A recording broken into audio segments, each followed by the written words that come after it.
Deep in Appalachia's holler where the mountain's secrets lie, we're a ragtag crew of retro heroes with video dreams held high. From arcade quarters to late night flicks, we're geared for fun and flair. The 8-bit hillbillies are here, mischief riding on the air.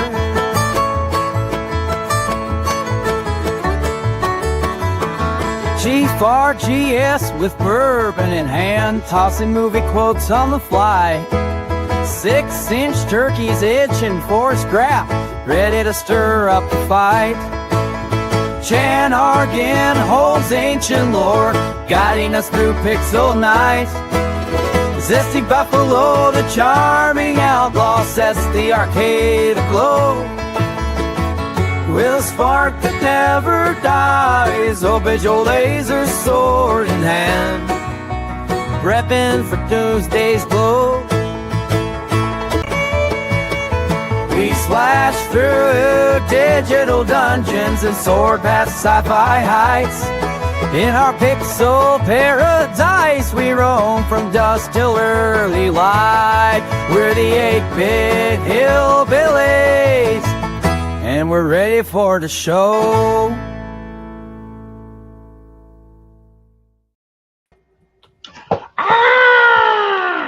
I still love them on the table.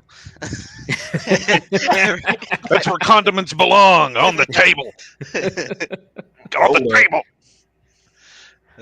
I just now got a good look at old Chief RGS, and it looks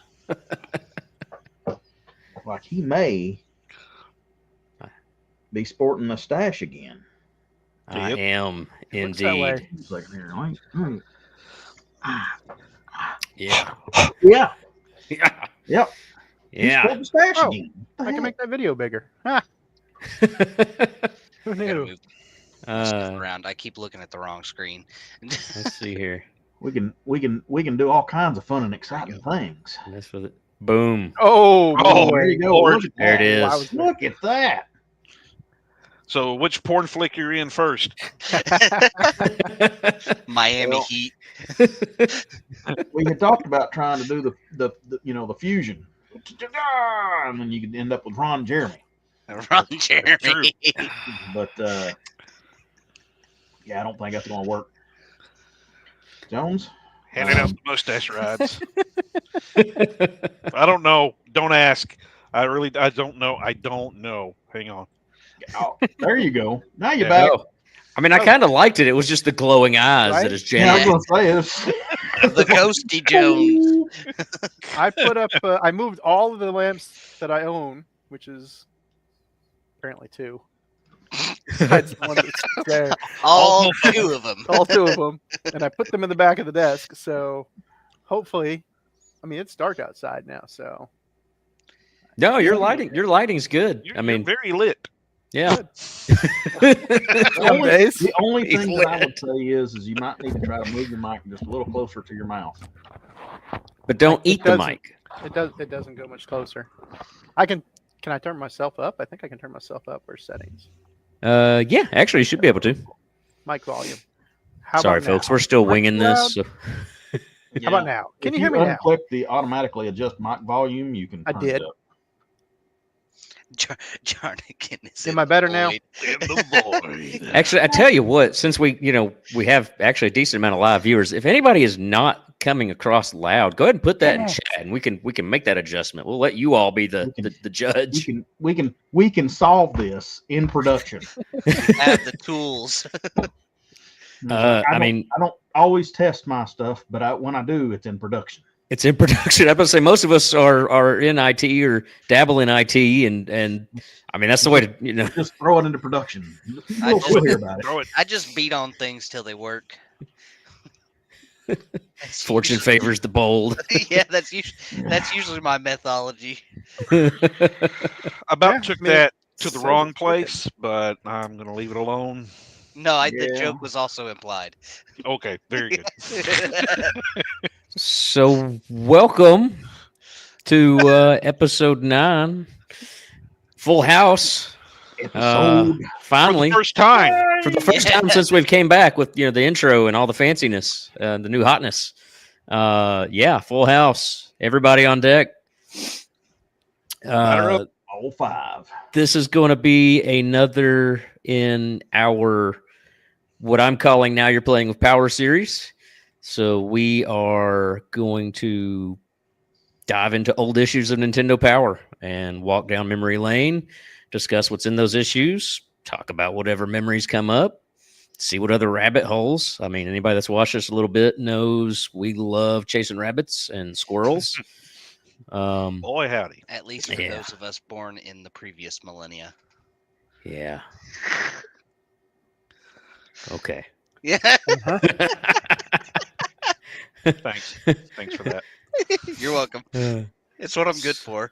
So we landed on this one actually by viewer request. So yeah, this is and we decided to do we knew we couldn't do an entire episode on Battletoads. So because honestly, I don't think any of us have actually beat it or made it past the bike level. But or played it at all. There's 2 issues of Nintendo Power where Battletoads is on the cover. And I was like, well, we'll just do a 2-for-1 there and combine everything. So, I guess if you like hot goth chicks, apparently bad guy that you get Final boss. into Battletoads that I never got to see because I never beat the darn thing was a hot goth chick. supposedly, I also never got to the end of the game to see if if she existed. It says she does. Nintendo Is it even real? We'll never know. The Dark Queen, the dastardly Dark Queen. The interweb says it is, and yeah, that'd be fine. My spirit animal is a bull, though. I do charge headfirst into red flags. So yeah. It would be kind of funny to watch you guys play through Battletoads, like It'd be like funny to watch today. you play through Battletoads. That's exactly what I was going to say. Dude. Yeah, But here's the problem is like you guys would actually have a chance of beating it. Yeah, you might be stepping into a landmine. You're just kind of hanging out and walking into the, face first into a cow turd. I'm usually pretty good at that. I'm skimming through the issue now, and they get quite extensive in their coverage. There's actually like a mini comic in between like the level walkthroughs. Oh yeah, Yeah. It's volume 25, Nintendo I saw Power. If that. anybody wants to look up the issue in which we are discussing.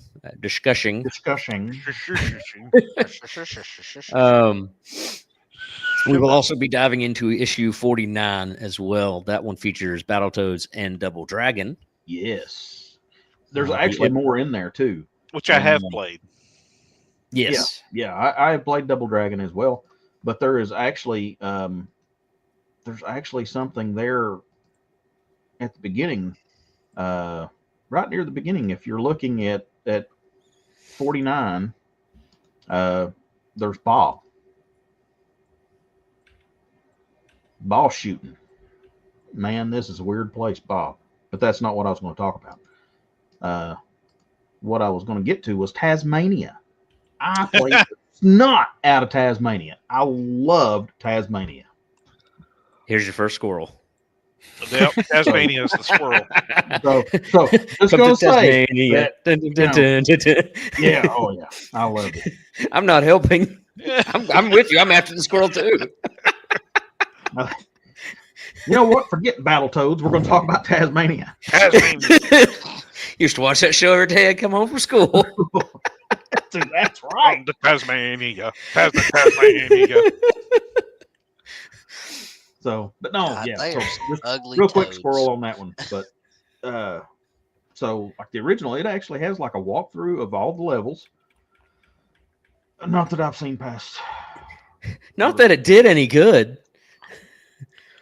I mean, I mean, heck, just diving right on into it here. Let's see. I'm over here wrecking stuff. I mean, let me see if I can zoom in.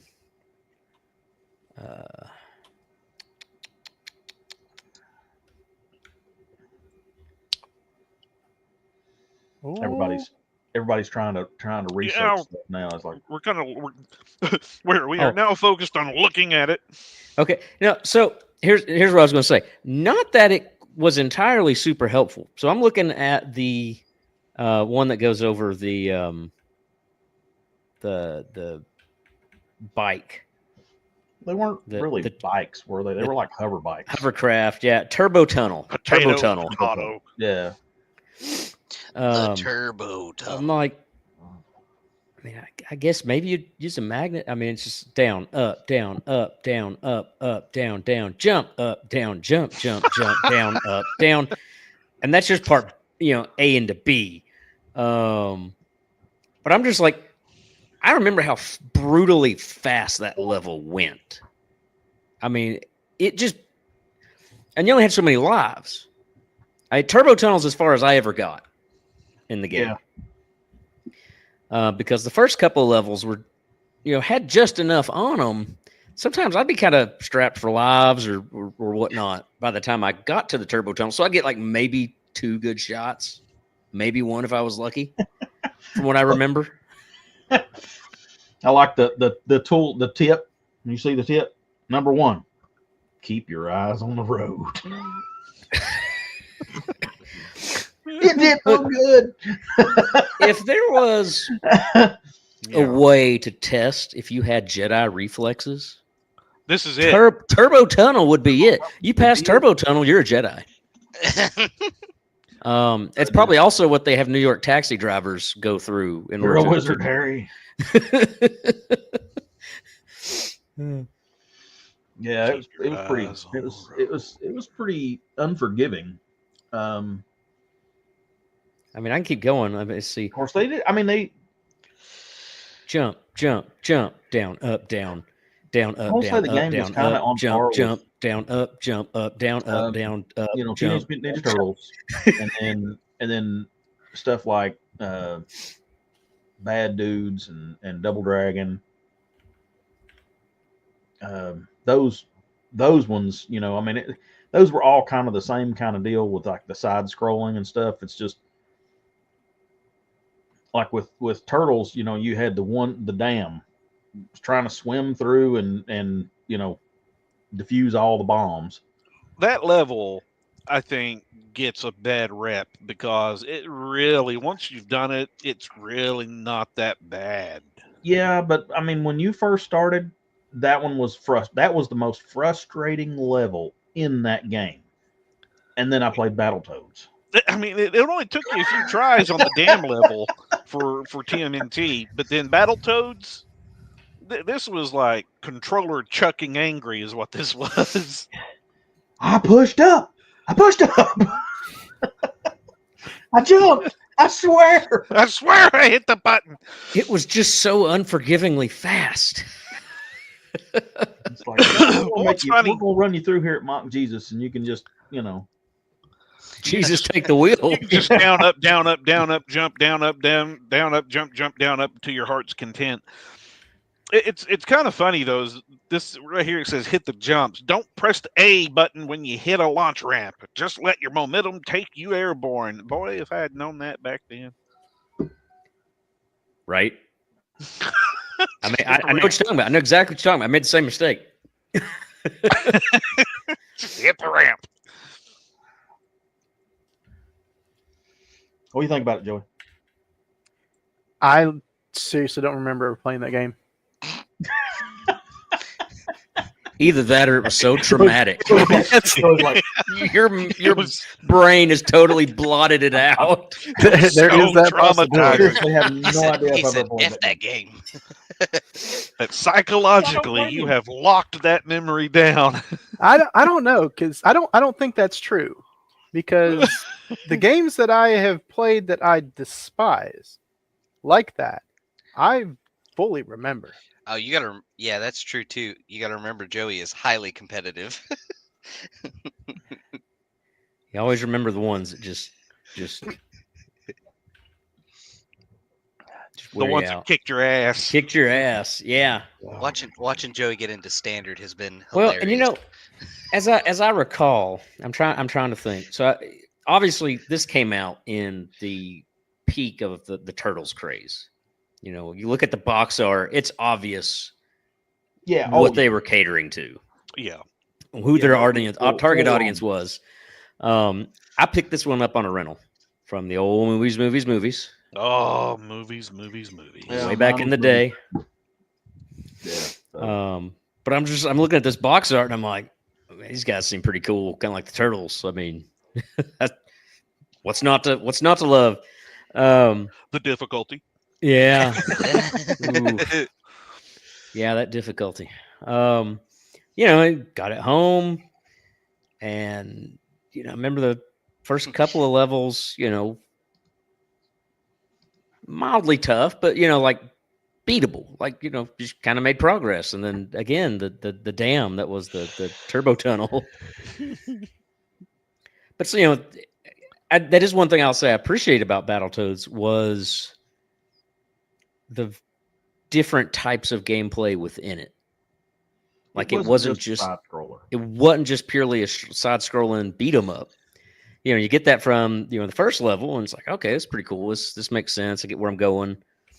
And then you get even the immediately you jump in the second level, and you're swinging down, into the crater. That had a little bit. Each level kind of had its own theme, it was like its own learning curve. So you figured that one out, the impact crater, and how to swing, down the shaft and beat the ravens and other critters. And then turbo tunnel. And I think if turbo tunnel had been about half of what you see in the issue here on the spread, it might not have been too bad. But it's 1, 2, 3, 4, 5, 6, 7, 8, 9, 10. 10 lines utilizing 2 pages of this issue. It is ginormous. And that's the thing. I remember, in later, and recently, actually within the past few weeks, I pulled up the video of someone, that could actually beat the turbo tunnel. And you watch it, and at first when it starts off, it's like, well, it's not that bad. It's not as bad as I remember. And then it just keeps going. And going. And going. And they keep chucking more stuff at you.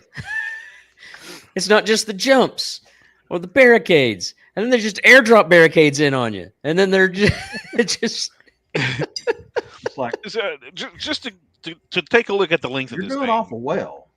Let's see if we can change that. Right. So we were talking down, up, down, up. So the issue has the entirety of the level printed on the magazine, like I said, in 2 pages. There's 1, 2, 3, 4, 5, 6, 7, 8, 9, 10 lines on each page. So that's 20 screenshots of this tunnel split up into 20 sections. And the amount of obstacles on this, bear with me. I'm going to do the whole thing. Check this out. It's telling you when to go down or up to avoid the obstacles, when to jump. It tells you on there what the obstacle is and what to do. Down, up, down, up, down, up, down, down, jump, up, down, jump, jump, jump, down, up, down, jump, jump, jump, down, up, down, down, up, down, up, down, up, jump, jump, down, up, jump, up, down, jump, jump, jump, jump, down, up, jump, down, up, jump, jump, down, jump, jump, jump, jump, jump, jump, jump, jump, jump, down, up, down, up, down, up, down, up, down, up, down, up, down, up, down, up, down, up, down, up, jump, jump, jump. You're dead. You're dead. You're dead. You're dead. You can't even read it. Reading them out. It's like a bad rat.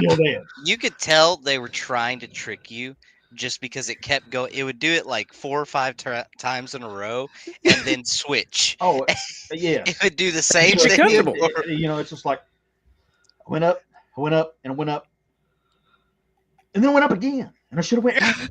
Yeah, it's down here on line from E2 to F. Jump, jump, jump, jump, jump, jump, down. Jesus. Well, Turbo tunnel. I think just to throw it out there too. I don't think we can't really. I don't think we want to try to present this. We could present this so that you could actually see, but we may throw the link to the Nintendo Powers where you can actually go yourself there and look at them. Well, the only thing I'll say is the Internet Archive is a great website. But yes, that's all I'll say. Mm-hmm.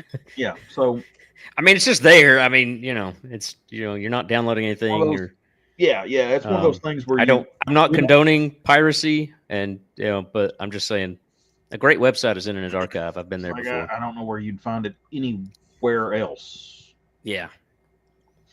Well, Nintendo probably still maintains copyrights on all that stuff.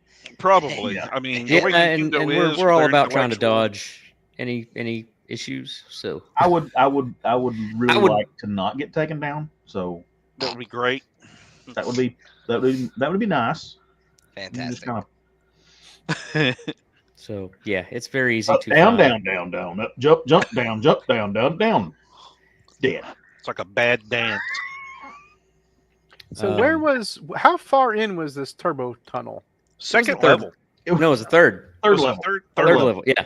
Yeah. It wasn't the second level because I made it through the second level. That's right. Ragnarok Canyon, then Impact Crater, then Turbo Tunnel. Yeah, third level. Yeah. So after that, wait, hang on a second. That's the third level. You got 1, 2, 3, 4, 5, 6, 7 levels after that before you beat the game. I mean, in all honesty, it was actually a rather long game. I mean, just to be perfectly honest, for a Nintendo, something that came out maybe 8 pretty early on. One Gargantua Ducks and the Gargantua are 2 different levels. Yes. And the Gargantua are in 2 parts. I was going to say the Gargantua is in 2 parts. Yes. Ugh. It's so much. Yeah, I'm thumbing across all of it. I'm just like, look at all this game that I've not seen. And hey, and they put these nice little comic strips in there for you to read. Follow the story. And then you get, there at the end after you go through Gargantua, you get to go to the Dark Queen's Tower. And that's where you get the golf chick. Where you fight the hotness. Yeah. The walking red flag, as Joey put it. The walking red flag, yeah. Then we get to the end, and it's like, what's next for the Battletoads? Well, it's a little too early to tell how successful the Toads will be. Possible NES sequel, the Super NES game, an arcade game, or just a few things in the works. I'm still waiting for a movie. Oh my God. Battletoads, the movie. Yes. They'll go in and they'll get to the third level of it, and then everybody will just get frustrated and leave.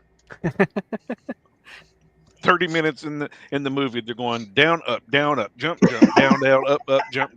Wait a minute! I got the code. I got the code. I mean, Uh-oh. What happened? Lost a Jedi. What happened? Yeah, I wasn't looking at our stream. I was looking at the issues. Oh no, Joey! He's spinning. Swirly doodling. Well, come back. We'll be having internet issues like you were having last night. He'll get better. Looks like we actually have better. A few people watching. I was just going to mention that we've got a few people. Just shout out. See, Jen is back in there. Checkpoint Gaming. Shout out to our good buddies at Checkpoint Gaming. And then of course there's Jack. He's it's his birthday today. He's 14. Happy birthday. And then Alan, sing Alan in. Thought we'd see some more people. Might be specifically someone who wanted us to do a show on Battletoads. Maybe it's a viewer that watches after the fact. So Could be. that's true. That's true. Okay, well, he knows who he is. He knows. He knows who he is. But yeah, might be a viewer that watches after the fact. So, kind of moving on forward into this issue, and we'll kind of bounce back and forth, probably to Battletoads and stuff, because this is a Now You're Playing with Power episode. You turn the page immediately after Battletoads, and look at that. Oh yeah. Big announcement. The Super Nintendo Entertainment System is on the way to U.S. stores this fall. What can you expect from the new 16-bit machine? How hot is it? Man. I wonder now, as I scroll through and you see the evolution of the Super NES. Now, I never had this issue. The only Battletoads issue I own is the 49 one that I had in our picture announcement earlier today. I did have this issue. So you also had Game Boy Hunt for Red October. Yeah, it's coming up too. Hunt for Red October made a cover of Nintendo Power. So. But you turn the page into this article and you get some early concept art for the SNES that I'd actually never seen before. So it looks like they were kind of toying with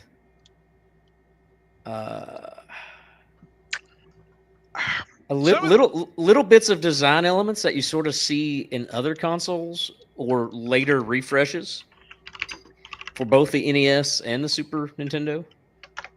I mean, very space agey. Yeah, Space agey.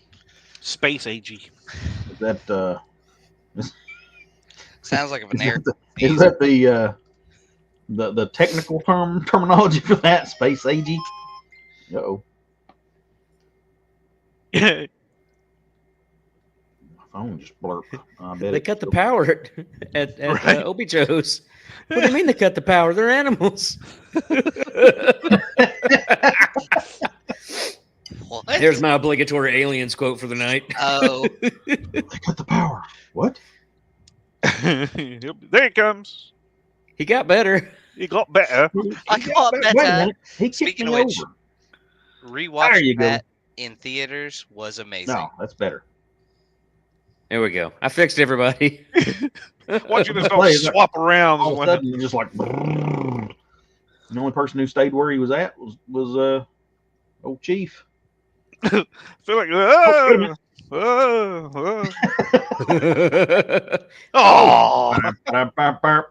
They will need to connect their mic cam before you can add them to the stream. Huh. Well, unfortunately, Obi Joe's having some technical issues. We'll get him back in. I'll keep an eye out for him. Super sounds. Video game sound has lagged behind graphics from the start, in the large part that has been due to the limitations of earlier systems. No more with the Super NES. You can reproduce the same digital stereo signals used in CDs with all the tonality and richness that you would expect from a recording of your favorite musical group. I don't know that I would go that far, but the SNES did have some very impressive sound for the era. It did. I mean, it was leaps and bounds beyond the NES. I think Mario Paint was real good in showcasing the sound in it with the music maker that was built in. Yes. That was actually oddly a fun game, a satisfying game. It was. I spent so many hours with Mario Paint. Screwing around. Yeah. Actually, when I opened up my Nintendo Power Tote, I found the original strategy guide for Mario Paint. that it provided all sorts of things you could like create and gave you a guide, like gave you plans for different music, like how to recreate the Star Wars theme in Mario Paint. I think it came built I'm in. OCD. I'm sorry. I have to have us in the same alignment. I'm looking at Jeremy ain't where he's supposed to be. What the heck? Like, I'm just going to Help me. keep moving people around.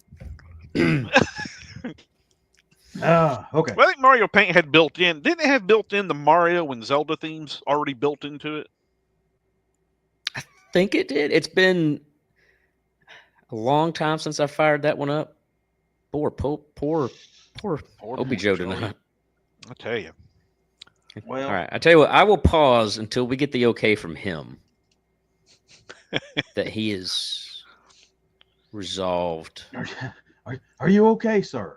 Are you in need of assistance? Blink twice. Oh wait, we can't see the feed. But you know, and that's one of the things, man. It's like, which actually, Nintendo has a great opportunity to finally bring Mario Paint back on the Virtual Console. Yes. With the mouse features in the Switch 2.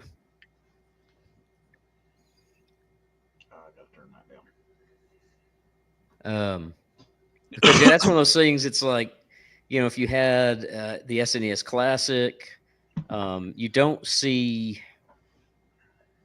because the SNES, because Mario Paint had the mouse. Yeah, for the Super Nintendo. Like you could, not really easy to replicate. I mean, yeah, I've never actually tried an emulation on a PC with it to know if that just works. But yeah, so that's largely one kind of lost to time.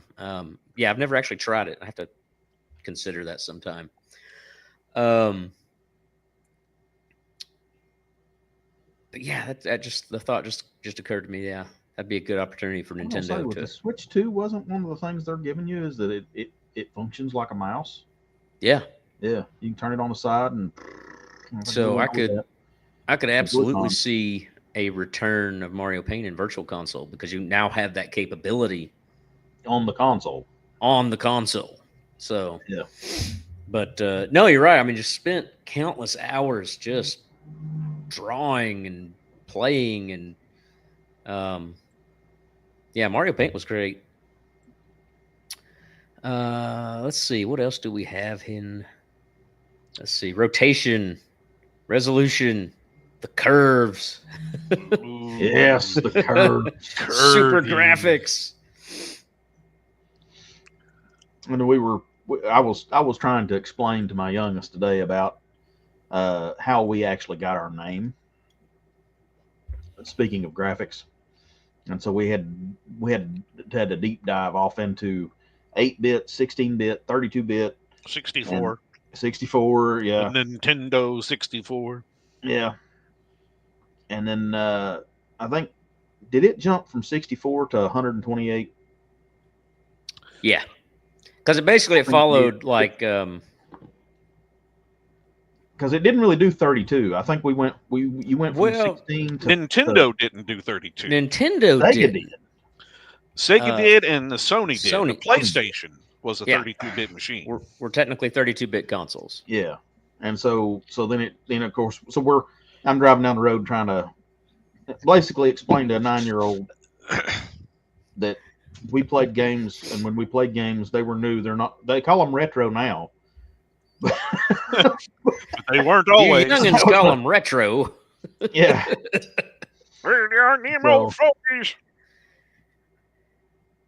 Yeah. But, you know, and you kind of, that's something I miss now with modern gaming. Like you had clear lines where you knew what the leaps were.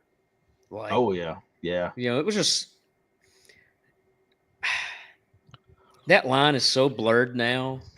Well, it's like he asked the question of, well, what are we up to now? And I was like, that's a good question. I don't even think they don't even use bit. Yeah, they don't measure it like that anymore. And yeah. Yes, they don't even use that as a now it's just what video card architecture is a console based on. What chipset is it running? 4K. Native. Yeah. How many frames? That's the question. Frames. Absolutely. Yep. They went to basically they're PCs, but they're specified. They're specifically made. I don't know how to explain it. What's the best way to explain it? Well, I mean, you look at the Xbox, and the Xbox, they don't pull any punches there. They say straight up, this is a PC.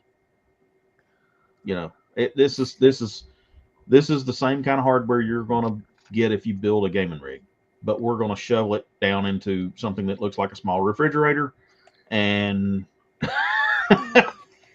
that's going to be your new system. There you go. And basically give you the convenience of,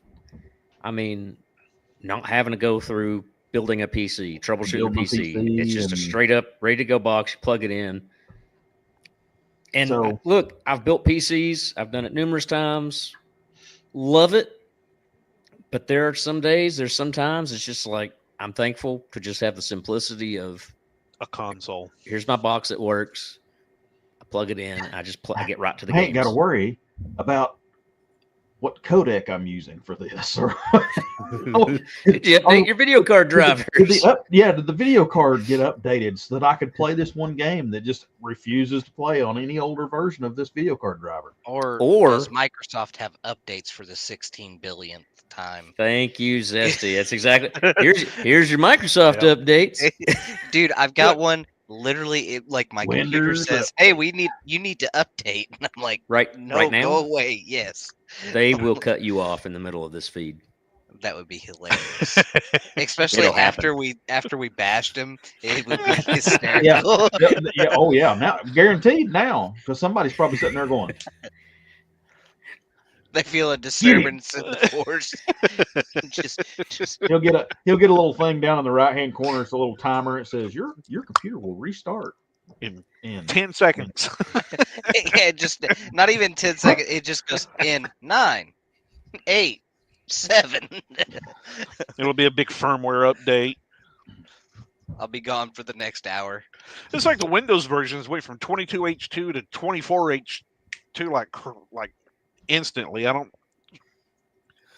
It went fast. Oh, yeah. Well, but that's the thing is like they want you to do all this, you got to jump through a lot of hoops. And that's why a lot of people who say that, they're on PC, they want to claim, like PC master race.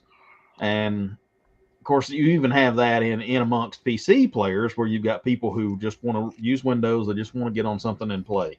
They're not really that worried about all the hoopla of jumping through the hoops to get to play. Then you've got those guys, those hardcore, they're down in the weeds and they're like, they're building Linux boxes and then they're trying to make games work on Linux that aren't native for Linux. Yeah. This is where you get into PC master race. They even fought amongst themselves. Forget this whole PC versus console bullshit. They fought amongst themselves. NVIDIA versus Radeon. AMD versus... Intel. Yeah, I had a brain fart there. They've got now. You're starting to get like ARM. Windows versus Linux versus. ARM processors are starting to kind of come into their own a little bit. Yeah. So, I just want to play games. Same. Yeah. I just want to play games. I really just want to play games. I don't want to fight with it. That's my thing. I don't want to fight with it. I just want to play games. Well, and that's the thing as working adults, and most of us, with children, or some are still children. No, it's not. I pay taxes. Well, there you go. Yeah. You're old enough to go fight and die overseas somewhere. I'm a taxpayer. I vote. Aren't you supposed to kiss my ass? Yeah. Yes, it's true. It's no kick. I paid my dues. Yeah. So, but I see we had a comment of Alan says that he was on a C64, the Commodore 64. Commodore, and that's what we had before we got giant leap. NES. And I think I saw one of those in the wild on campus the other day. like a C64.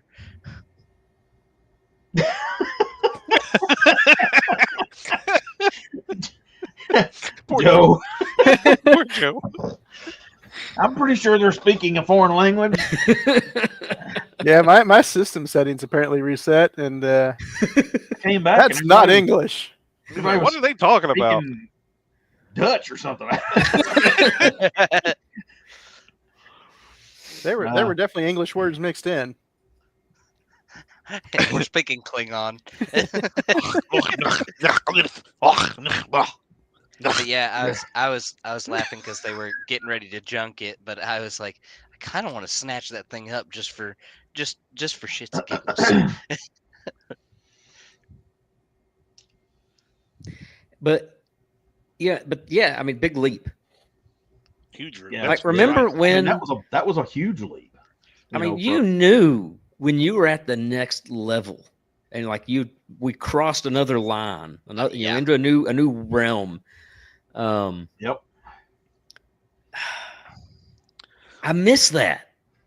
Now I when miss the new that console wow. comes out, it's more like here's a better PC.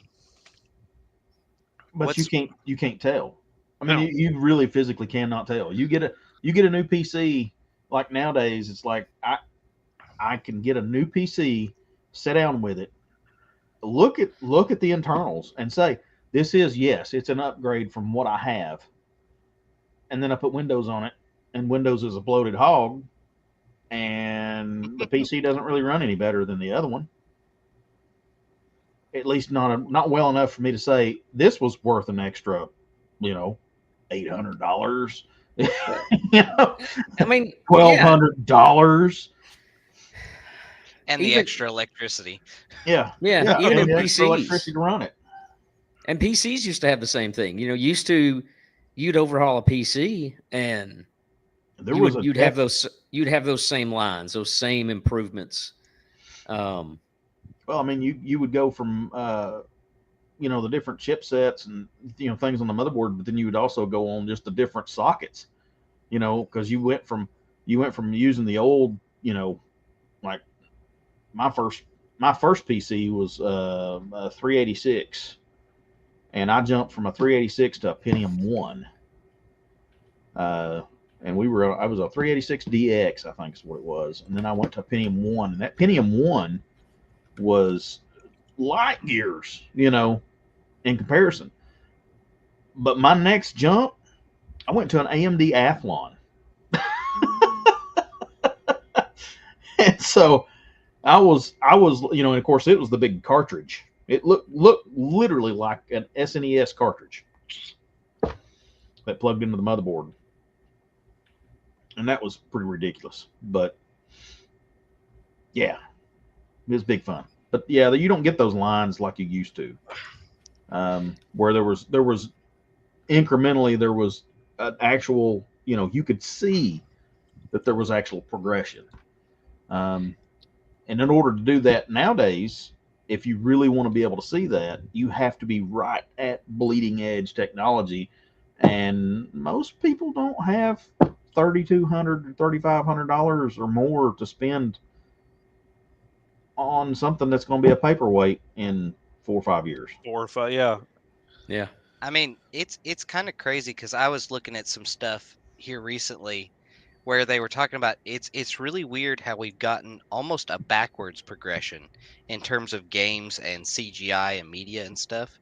Like, I mean, have you guys ever looked at like the history on like the Michael Bay Transformers movies and stuff?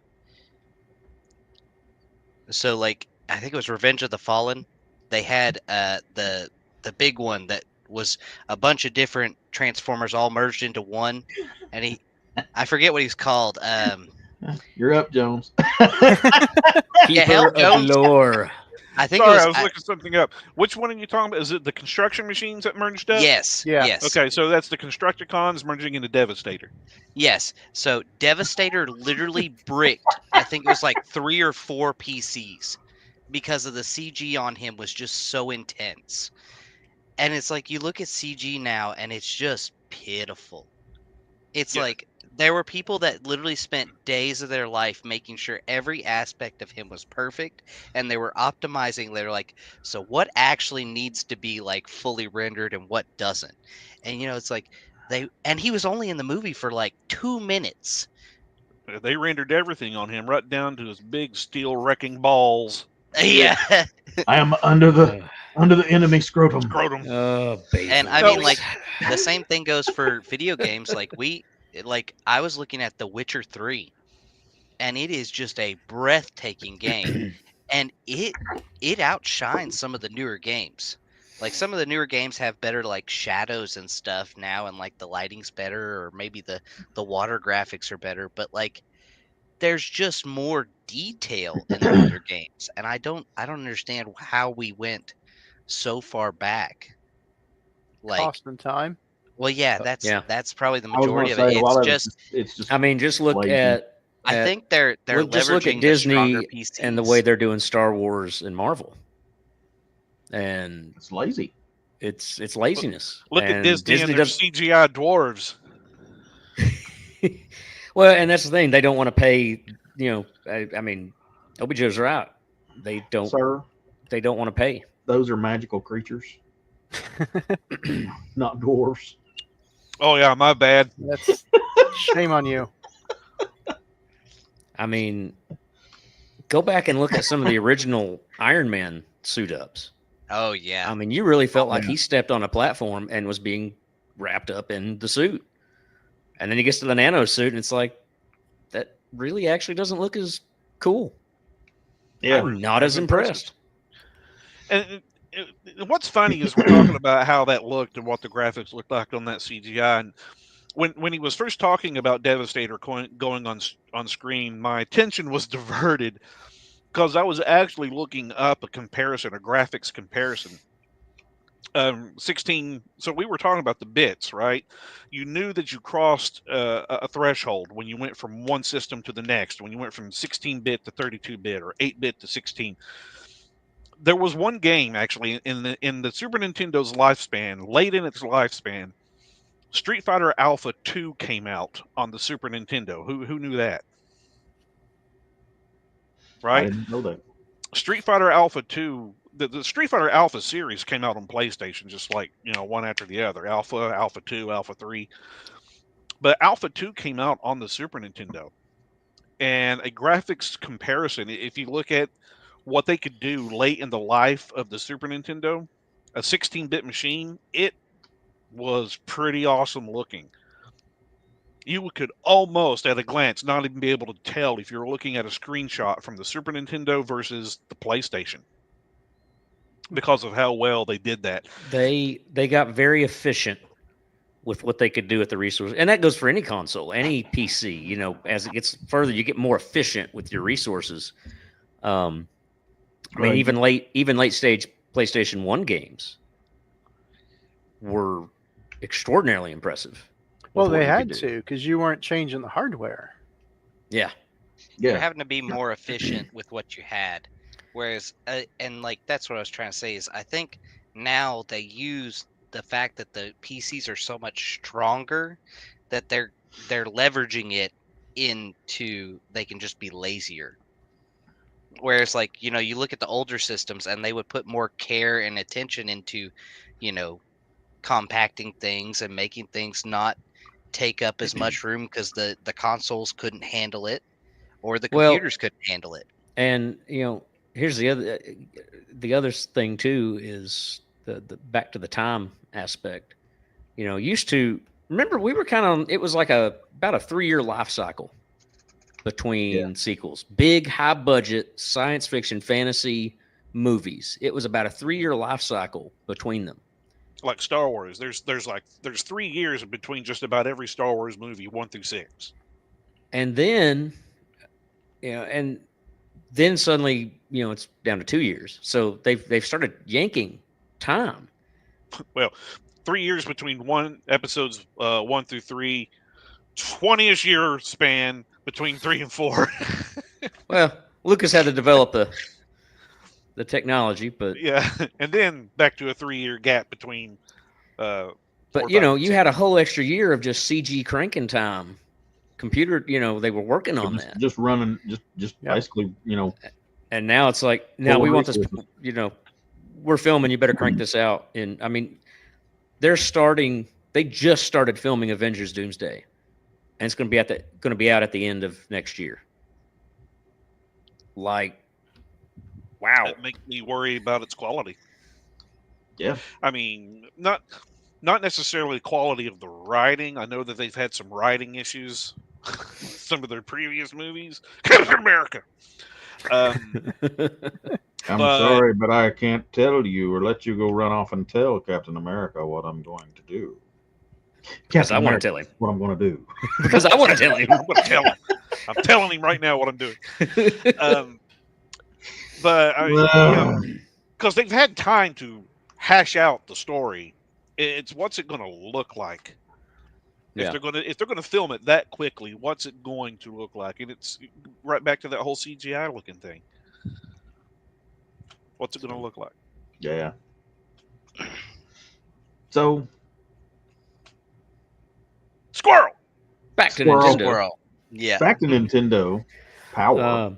Sorry. Game Boy Hunt Red October. Look, if you followed us this long, you know that we will go down rabbit holes. I mean, we had a good segue. It was because of the announcement of the Super Nintendo in this issue. Do you know what they had also in that issue that really made me happy? Hunt for Red October Game Boy. There Which was one? a lot to unpack with that, with both those statements. But no. I mean, Super who RC knew Pro. that Hunt for Red October had a Game Boy game? Yeah, well, I mean, really? God, I love that movie. Yeah, that's an awesome movie. One of the best movies that Sean Connery has ever played in, hands down. And that's even going against his time as 007. I will say. Ah, Super RC Pro Am is in this issue on page 16. Super RC Pro Am is in the issue, and that makes me really happy because RC Pro Am was one of my most favorite games on the NES, and mainly just because I really wanted an RC car. I've always had a thing for RC cars. I really like RC cars. I like playing RC cars, running around, and what's better than playing a video game with RC cars? I just really got a thing for cars. I'm just flipping on ahead, and I'm looking at this game called Daydreamin' Davy. Yes, I saw that one too, and I'd never heard of it. And I was about to say, has anyone ever heard of that game? Daydreamin' Davy. I have not. I haven't either. I've never even seen it. Oh, Sometimes I laugh because it's like Nintendo has a lot of those games where you're like, what the hell is that? Medieval, Old West, ancient Greece. Yeah, kind of looks like what is that? What do we got here? It's kind of like an overhead view of the game. Yeah, kinda. Maybe. And it looks like it actually has like little cut scenes where you actually have like, it has like dialogue in there. Yeah. Like Ninja Gaiden. Yeah. Oh yeah, just like Ninja Gaiden actually looks like. Mm-hmm. Like just a box, like a window, looking in with like text above it, the person talking. Wonder if you died in it as much as Ninja Gaiden. Probably not. I do remember playing that one. Ninja Gaiden or Daydreamin' Davy. No, Ninja Gaiden. Oh yeah, Ninja Gaiden. He knows Ninja Gaiden. Yeah, he's played that level before. And then on past Daydreamin' Davy, one of my favorite sections of Nintendo Power, classified information. Yeah, that.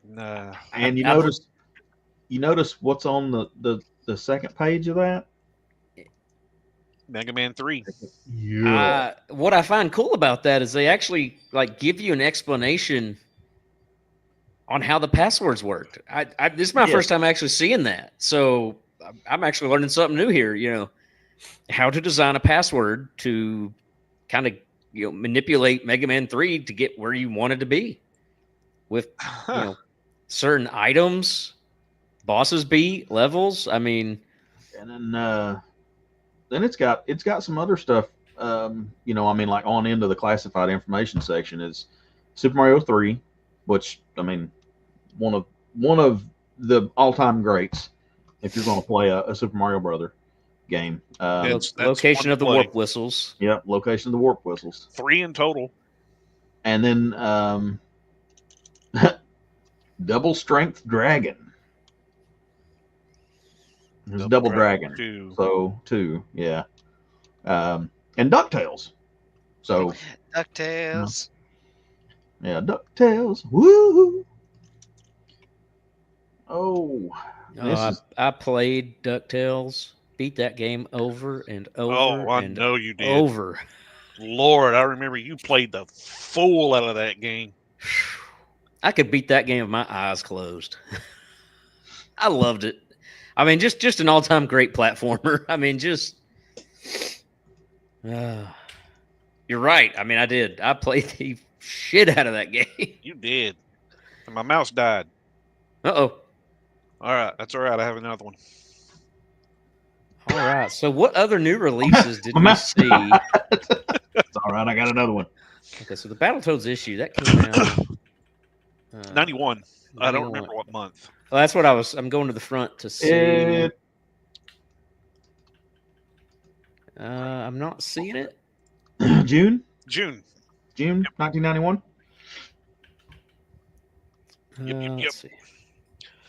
No, that okay. So both of the ones we're looking at, 49 and 25, are June. That's funny. Is that 2 the years case? It apart. does. Yeah. Oh wow, that is some. June Crazy. must be Battletoad month. So So what I'm else? hearing What else is that we should be celebrating Battletoads during June. June. next month? Yeah. No, it's Jurassic June. Jurassic June. Yeah. What? No, Jurassic, like dinosaurs. You know. Geriatric. Dinosaurs. It does actually have like a top 30 too. If you go to page 90, on 25 on the volume 25, and it actually has Teenage Mutant Ninja Turtles, the arcade one, TMNT 2, It's number 1. was number 1. Mario 3, number 2. Mega Man 3, number 3. Final Fantasy, Number 4. number Number 4. 5. Here you go, Ronnie. Star Tropics for number 5. Yep. Oh, The Simpsons, Bart versus the Space Mutant, so number 6. I do love me some Star Tropics. That's another one that. Which I'm trying to look at the Final Fantasy. Final Fantasy, I swear that looks more like the picture that they've got with it. Looks like Legend of Zelda. No, that's definitely Final Fantasy. It's definitely Final Fantasy. But yeah, so number 7 was Crystallis, Dr. Mario, that's actually not really that surprising because Dr. Mario was It's a fun puzzle game. Yes.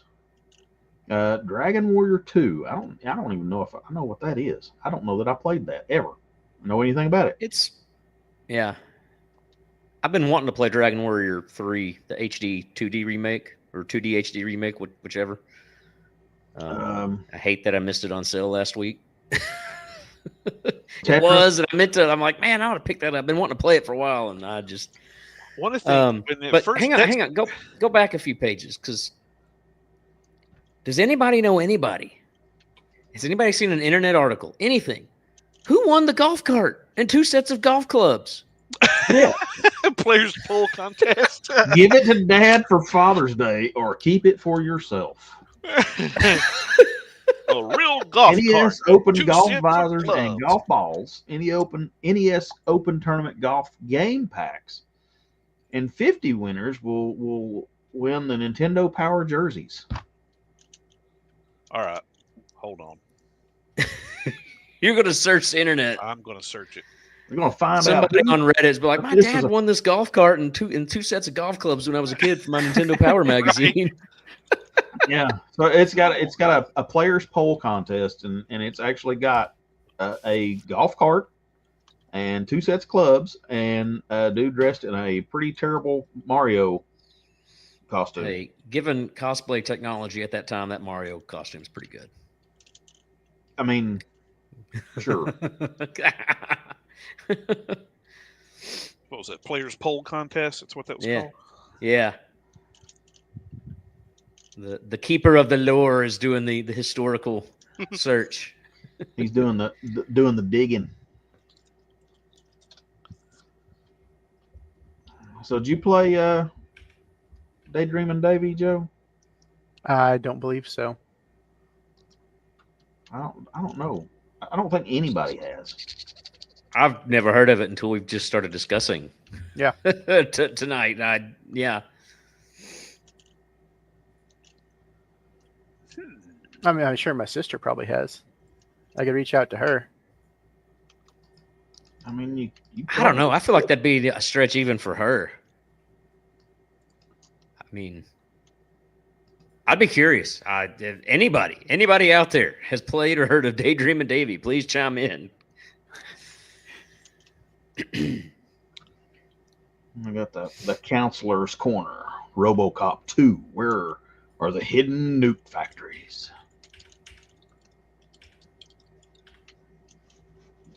I wonder what you had to go through to be a game counselor. An What's interview. even funnier is like it has game counselor profiles, and you got this one dude named Scott Evanson. You got another dude named Todd Westergreen, and Bill Clark. And then you got this old dude named Joe Conklin, who literally, it looks like he's got 20 years on all the other people at the least. Like this dude is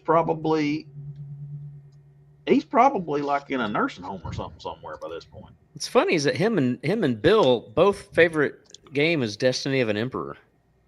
Another game I've never heard of. Yeah. I need to check that out though. Destiny of an Emperor. No, you just had to live in Redmond, Washington, and just go apply. And should encourage anybody look up some of the tales of Nintendo game counselors, and it's Scored 2 million points in Duck Hunt. that's a lot of ducks. That's That is a lot of ducks. He became a game counselor in February of 1990. Hobbies: skiing and hunting. Duck Hunt. Possibly. No wonder he's so good at duck hunt. I was going to say, no wonder he's good at that. He's a good hip shot. Now, old Todd over here, his hobbies were flying. I'm a pilot. I can fly. There's nowhere that says who won it. I did find a big list of all the prizes offered throughout the issues of Nintendo Power. Yeah. But it's not listing winners. I found a vintage jacket from the 80s Ooh. on eBay. On eBay. Mm-hmm. eBay. It's only What's that $400. How much? Only $400. Only 400. Only. Yep. And apparently, when I'm out on these little garage sale dealy boppers, if I run across these Nintendo Powers, I'll be picking those up too. There are a few that are worth Yeah. some money. Serious cash. The very first issue that featured Super Mario Brothers 2 on the cover, it's from 1988. That's when this contest first started, and the first prize for it was 10 games of your choice. Second prize was Super Mario Brothers 2. Super Mario 2 And premiere the third prize first issue, was a Nintendo powered jersey. $180. eBay's got some fun stuff. I don't know if I have any of the special prized issues. Honestly, because I as I was getting them growing up, and I read them and reread them and went over every image and picture, and in some cases used them for the strategies. I've got quite a few that are in pretty rough shape. So that's probably the ones I've got. If there are any that are worth anything, they're not worth it now.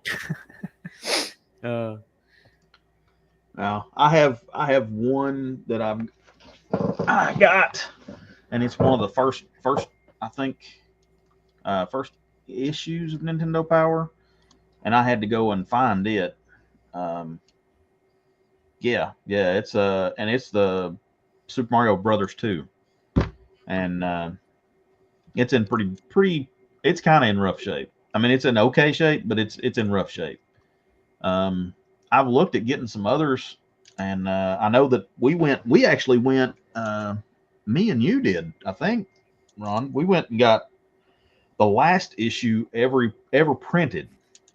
Yeah. So the last issue that came out in print of Nintendo Power, we went to Books A Million and picked it up. And Just about bought them out.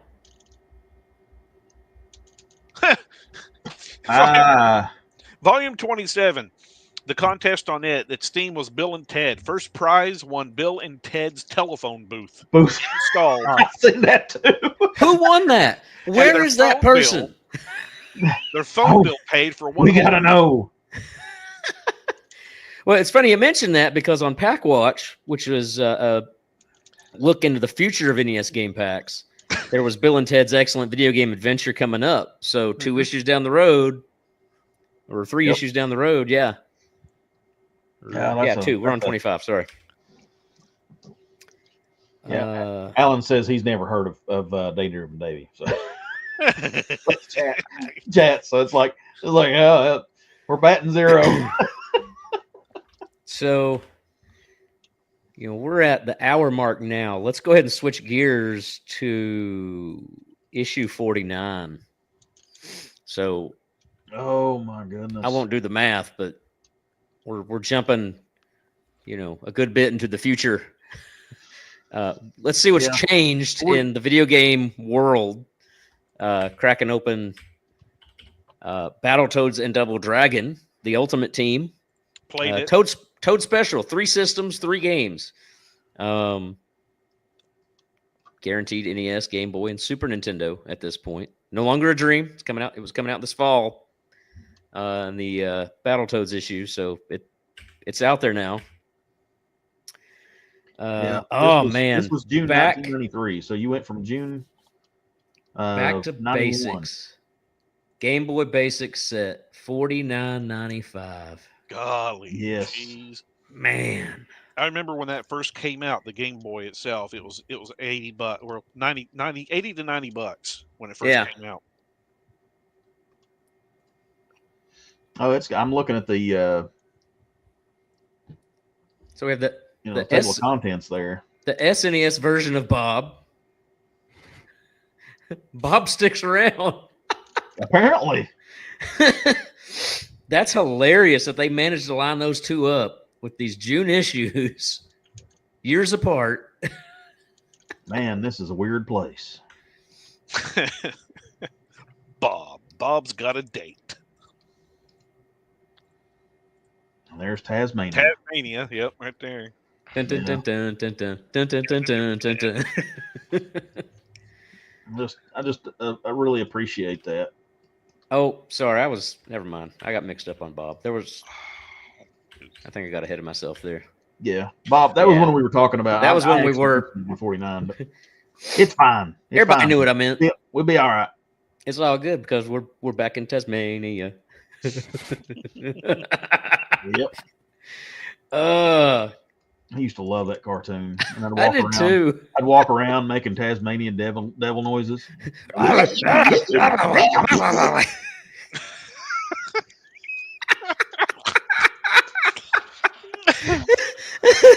pretty sure you still do. Yes, yeah. I was about to say, not much has changed. There's Maybe. a Star Fox comic in this one. Yeah. I've seen that too. There's Star Fox comic.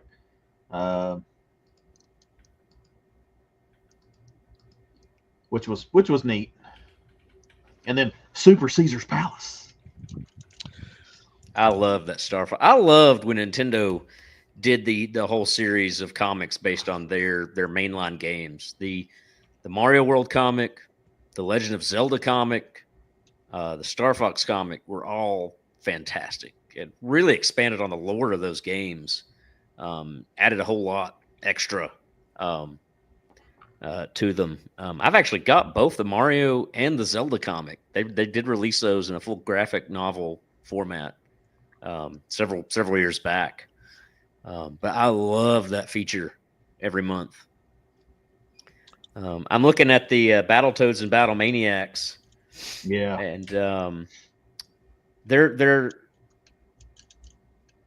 the guide is still there, but now you just got to look at an up arrow or a J for jump or a down arrow. I feel like the other guide was a little friendlier if you were in a hurry. Yeah. The turbo tunnel. Yeah. Well, that's okay because you flip over a couple more pages, and they've got another thing with a turbo tunnel in it, and it's showing you like what they actually look at, and it's not even showing you Yeah. an up or a down. It's got like a blue for up, a yellow for Yellow down, for down, and a a green for jump. jump. At that point, they just gave up and said, "May God have mercy on your soul." It's just like, well, we'll try explaining it this way and see if that Good helps luck, them. Chuckle Nuts. Either way, they're probably still going to die. Good luck, jackwagons. And shut the controller into the TV.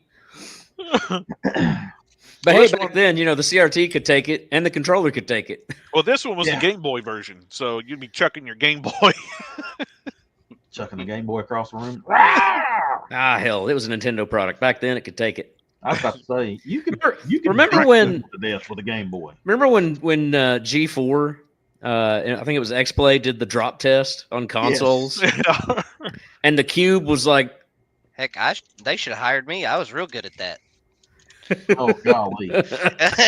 I had a 3DS and I got the Nerf case for it, and man, I beat the piss out of that thing. eventually they just bought you a Nerf football and made a little slit for it. You just slide it in. Yeah, might as well. But I You're going do down the remember stairs that. at my mom and dad's house.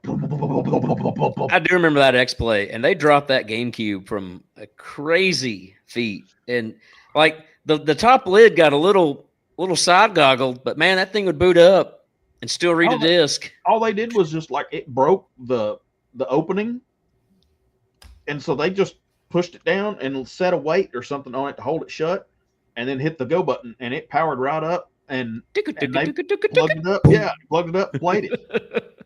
I mean, it didn't even knock the eye for the the CD reader. It didn't even knock it out of whack.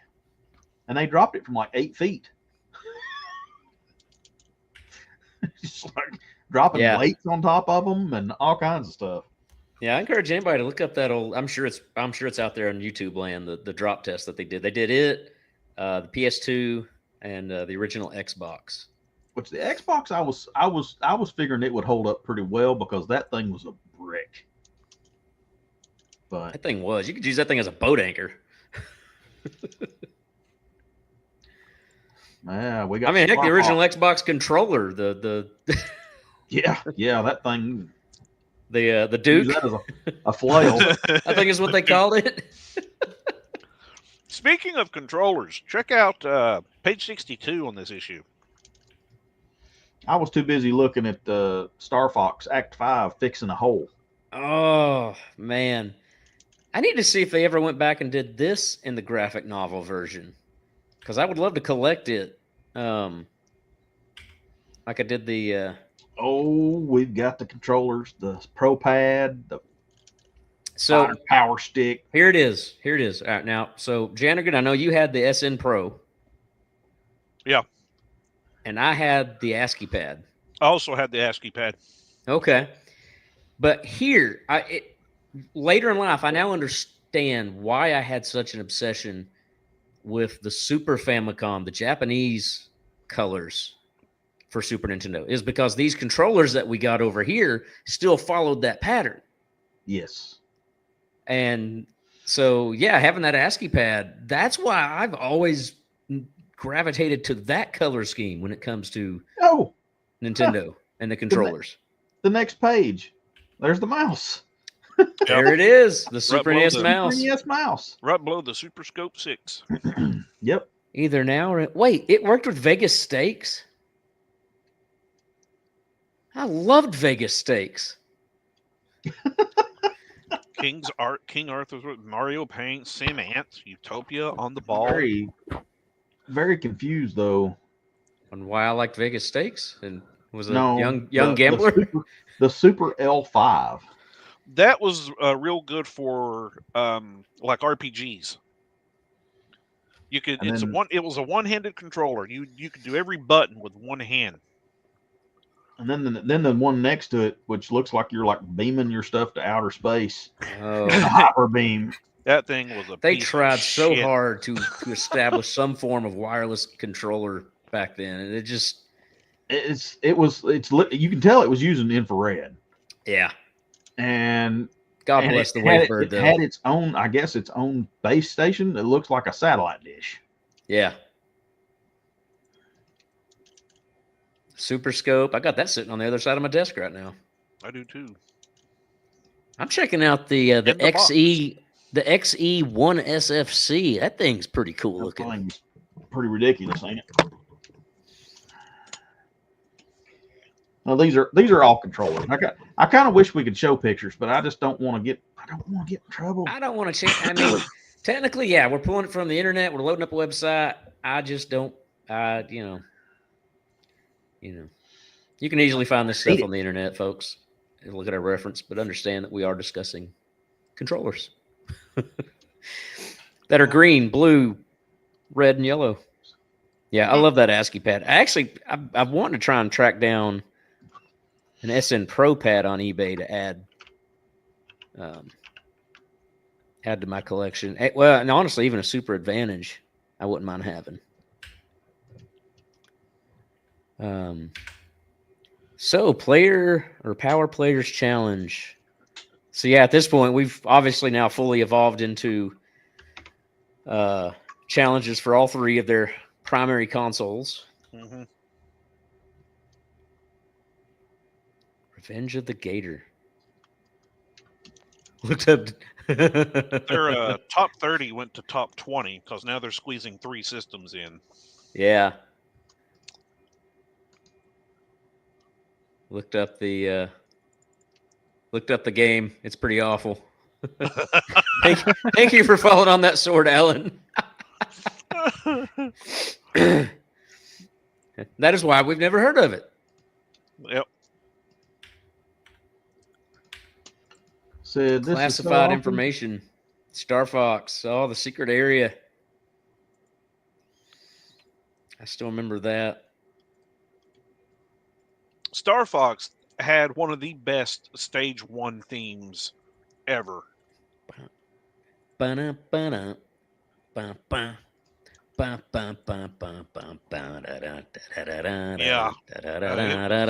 It was Dun, really dun, good. The Dun, XE1 dun, dun, dun. SFC, if you want to show that one. That's a picture of it. That's for Super Famicom. So intelligent joystick. Actually got a little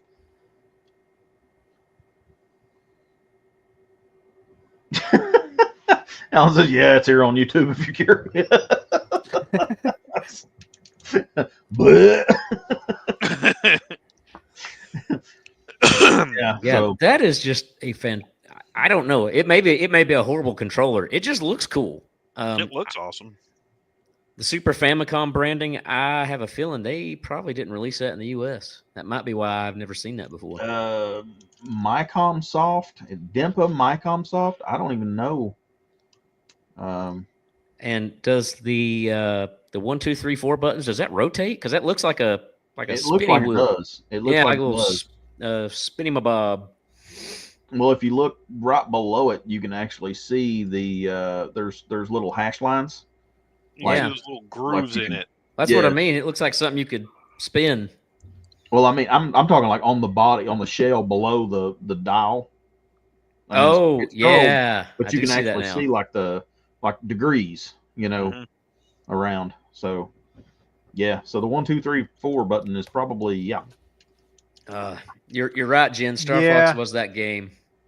They it looks like those controllers are Japan. You can still get some. eBay? Japanese. Yeah. It's all shipping from Japan. That's not bad. Well, Um, I got a buddy going to Japan. I might put him on it. I might say, hey, find me one of these. Got a mission for you. I got a mission. Honestly, the shipping ain't that bad. I got the again, back to my love of the Super Famicom colors. I ordered off of eBay recently the Switch Super Famicom controller from there because I wanted those colors. And it was a seller. Best I could tell, he just marched down to the local store because I even included like a Nintendo Store Tokyo bag and some other stuff. It's pretty cool. I mean, I didn't have to have that, but it made for a sweet deal. I got it in like a week. Like it's no time at all. So I would say don't be afraid of if the seller says it's coming from Japan. Got it super fast. But yeah, Star Fox. Jen is right. Star Fox was that game. It just, to go back now. Go back now. The frame rate is so painful. But God, I mean, just to It's hard to watch. At that time, though, we didn't know anything about frame rate. It was just this is 3D. Holy crap! The 16-bit machine powerhouse using the Super FX chip. Yep, the Super FX chip. The polygons of doom. The polygon. We thought N64 had polygons of doom. Take a look at Star Fox. I do love me some Star Fox, and I do feel that is a franchise that is seriously lacking in love from Nintendo, and I wish they would. I wish they'd get back. And I know some of their recent attempts have not been great. I wish they'd try again. The Wii U one was try again. I don't know. I thought the Wii U one was going to be it. I demoed it, just after the E3 that they announced it at the Nintendo store in New York. And the way I demoed it then, I thought this seemed like a traditional Star Fox game.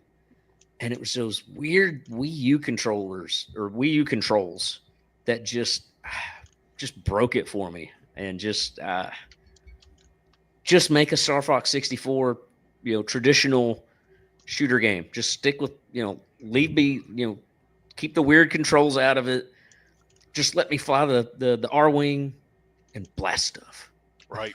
Keep it simple. I mean, you could even do the tank or the sub. That was fine in the 64 version, but to me, that's all you got to do. Was the N64 version. Star Fox 64 to me that's when they topped it, and then everything from there just went kaput. Yeah.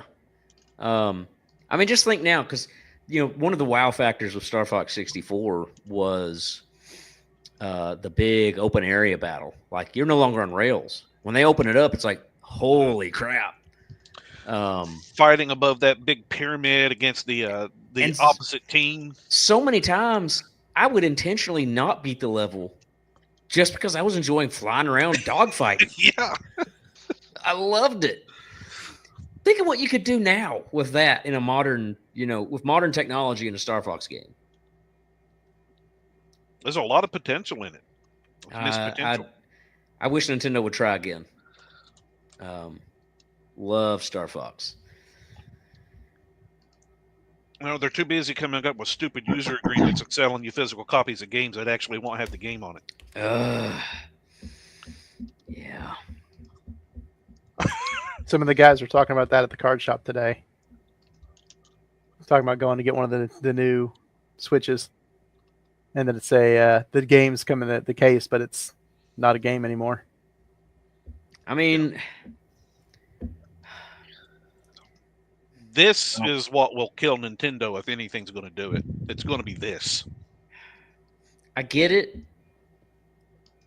But at the same time, it ain't different than what we've already been. Everything's going digital. I mean, PC, Xbox, Sony. I mean, it's not. I mean, here's the thing. I get it. I agree with the argument. What's the point in throwing out a physical copy of something if it's not going to actually have on it? Just do it digital. Just forget it. I know. Yeah. Don't be the an ass about up it. Here, the Myers up here, it's Northern Walmart. That's all it really is. Northern Walmart. I love that description. Same thing. Really, different name. I'll just be honest with you. It's a little classier. Just a little classier. Just It a little is. classier than a Walmart. It's But not a it is Target. pretty much So it's in between a Walmart and a Target. It's in between a Yeah, Walmart and Target. exactly. Okay. That's exactly what it is. They don't even have DVDs anymore. Mm. They got rid of DVDs. They've gotten rid of almost everything. Everything's going digital. Yeah. I'll be honest, I hate it. It's funny because in a private message, Alan had actually brought up kind of the topic of what we think about this. So this is actually a good segue to a potential episode down the road. Around these ideas, and yeah, I honestly, that's why I'm so big into retro. Now I'm getting more and more, including looking up horribly expensive ways to mod old consoles to have HDMI and RetroTink 4Ks and other things, to just continue to play the old stuff. And like, there's nobody hiding somewhere to flip a switch, and it's like, oh, it's not there anymore. Turn It's it off. gone. Delete it. It doesn't gone. exist. You Your can't access console's it. now a brick. Yeah. Yeah. That's kind of an odd way to say this, but it's like, look at a lot of the older guys, like with cars. It's the same kind of stuff. They like the older vehicles because they could work on them. Mhm. They could do stuff with them. They could make them, and it was a nostalgia thing too, because this is what I rode around in when I was a kid. My mom had like a Chevelle, or dad had a Chevelle or a Nova, or something along those lines. A Judge. They had these older cars that they rode around in, and then and then they got back to where they were doing mods and stuff on their vehicles and things like that, because the newer vehicles, you can't do that crap to. They were actually mechanical in nature and not so much computer anymore. Yeah. And so, you think about it, in the land of console gaming, that's us. Yeah. No, honestly, I mean, it's that's where we're sitting at now. It's a great comparison. I mean, I think you're absolutely right. We're taking these old pieces of electronics, and we're turning them, we're modding them, resto mod in some cases, because you're kind of doing some restorative work on the console, but then you're also taking it and you're adding HDMI out on it, or I've got I've been needing to sit down and monkey around with it and keep working on it, but I've got an old Game Gear that I'm wanting to mod the power setting, power stuff for it, and actually put a USB-C on it and put battery packs in place of where the multitude of because double that A's. thing will suck some double A's down in like 10 minutes. Yeah. Does your screen still work? Yeah. My Well, screen but even doesn't then, work. But I was replacing the screen anyway. There's so many companies now that make replacement screens for all of those devices. Yeah. You don't even have to. The screen on mine went out. Not a big deal. It may not actually be the screen. It might actually be the capacitors, because the caps in them were not that great. And they make a kit that you can take and go in and just pull, because I've already got one. Because the screen that was on that one, when you turned it on, it had lines and stuff in it, and so it was getting noise in it, and that's basically what it was. So they sell you these capacitor kits where you can just take and pull the capacitors, the old ones off, put the new ones on, resolder them down, and then you can replace that screen too with a better resolution, higher, like nice bright backlit screen, and turn it into, I mean, it breathes a lot of life back into these consoles, which is crazy. But I'm sitting here looking at it thinking, I'm doing the same thing, basically, that these old codgers were doing with these old cars and stuff. Yeah. Because I can't do it. To these newer consoles. I mean, not easily. And you crack it open, well, that voided any kind of warranty you had, or voided the warranty. I mean, it's just like, so I'll just do something that I don't have to worry about that. I won't play the old stuff anyway. You know? Honestly, I mean, I do too. I mean, my gosh, I'm on my probably 100th playthrough of Final Fantasy VI right now. Granted, I'm playing the Pixel Remaster version on Xbox, but I continue to go back to those old games because I don't know. I love them, and as I play them, I'm brought back to that time in my childhood.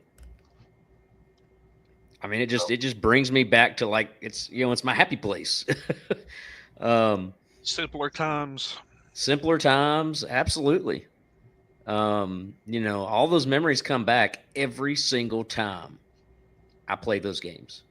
I've become that kid sitting on my bed in my bedroom, and it doesn't matter what of those games are, whether it's Chrono Trigger or Super Mario World, or I fire up Super Mario World. The first thing that always pops into my mind is the first time I ever saw it in person, in a Walmart. I was about to say when Walmart the Super or Nintendo, Kmart. yeah, it was a Walmart. The buzz was just insane for the Super Nintendo, and I mean there was a line in Walmart to play the demo unit, a massive, like 20 people around the demo station. And I'm just watching this guy, beat the first dungeon, first castle, and I'm just in awe of the graphics. I was gonna say, yeah. That first, Mario comes out of the castle with Yoshi's egg, hits the dynamite, blows that's still remember it. That was the craziness about that whole scenario was we went, like same difference was like it was either Walmart or it might have been Kmart as well. But I remember going in, and I remember there was this guy, and he was in there, and he was older than me. He was actually probably my oldest brother's age, so he was at least 5, 6, 7 years older than me. And so this guy would have been up. He'd probably have been up in high school, probably able to drive, easily. And he was in there just playing the fool out of it. And then I saw like a dad like coming in with a kid, and he like the dad was playing, not the kid. The kid was watching like, go dad, go. And it was like, it was this dude, I'm thinking that's, that because I didn't, like my dad didn't play video games. Mom didn't really play video games. My oldest brother didn't, not until later, a little later in life, he started really playing video games. Yeah. Which Zesty can attest to that. Yeah. But he wasn't down, he wasn't down there beating around on the, on the Commodore 64. It's like some of the people that I know, like Alan, who's currently in our chat here on the side. We played some games like, crazy stuff. Get on PC and play, and it wasn't stuff that we were playing online together. This is like we would have to go to somebody else's house and play what they had on their PC, or if they had a console or something like that. And it's like we were talking about Redneck Rampage the other day, and that was another just one of those. It was too much fun, but I didn't know a lot of people who were a lot older than me that were gamers. Yeah. That were actual into gaming or technology, or what we would call technology at the time. Because really, you think about it, the gaming, that whole bubble was forcing and pushing technology forward, and putting in the hands of people who normally wouldn't have it. Well, and that's what I've often told people. How many times have we defended our hobbies? Being gamers. And especially back then, some of the abuse we used to take. More than I can count. But I often tell people, I said, gaming is what brought me into the profession that I'm in. It was a gateway. It's a gateway drug. And I can honestly say, because of that, gateway drug. I can say because of that, I found a profession I genuinely love because I have stuck with, the things that have interested me and my hobby throughout my life. But gaming sparked that. My first PC. I used it for school, but I could play games on it. Well, why wouldn't I play games on it? You used your PC for school? Yeah. I mean, searching wasn't quite as easy as it is now, but I did. What nonsense is this? I would never use my PC for school. Save often, or else Word will eat your document, and you got to retype the damn thing. But Save often goes true for schoolwork and gaming. See, and that's what people always know. Where you come from by the amount of times you slap the save button. Why did you hit that 5 times? I want to be sure. Just to make sure. Because you never know. You just saved that and you hadn't made any changes. I know. But it makes me feel better. This document represents the past 7 hours of my life. I'm going to save it as much as I damn well want, and you're going to leave me alone about it. You're going to like it. Why did you make a copy of the same save of your Final Fantasy game across all 3 of your saves? In case it gets corrupted. In case it gets corrupted. Oh, and it happens. Yeah. That poor Final Fantasy II cartridge was notorious for it. Mine rattles. Yeah. You can move it and you can hear it rattle. I wore that thing out. You did, man. Matter of fact, it won't even play now unless you take a piece of paper and fold it and then jam that paper between the cartridge and the SNES opening. Oh, that's so sad. Yeah. Ooh. That's very sad. That hurts my heart. Yeah. I told you. That's why we're trying to preserve this stuff. I mean, Well, so what are we going to do? That we have come up with a couple of ideas during this talk. TED Talk. And I think we need to have a clip later of someone in particular playing Battletoads. Nah. Oh yeah. As an alternative, if you want to get some entertainment, hand one of your kids, and well, I mean, this is going to go for Turkey more than anything, because I know, Ron, yours may not be old enough yet. Hand them Super Mario Brothers. Just the first Super Mario Brothers. And watch the struggle begin. I did that one. Oh, absolutely. Watch it go through. So that comment I just highlighted. That comment I just highlighted from Alan. That right there, man.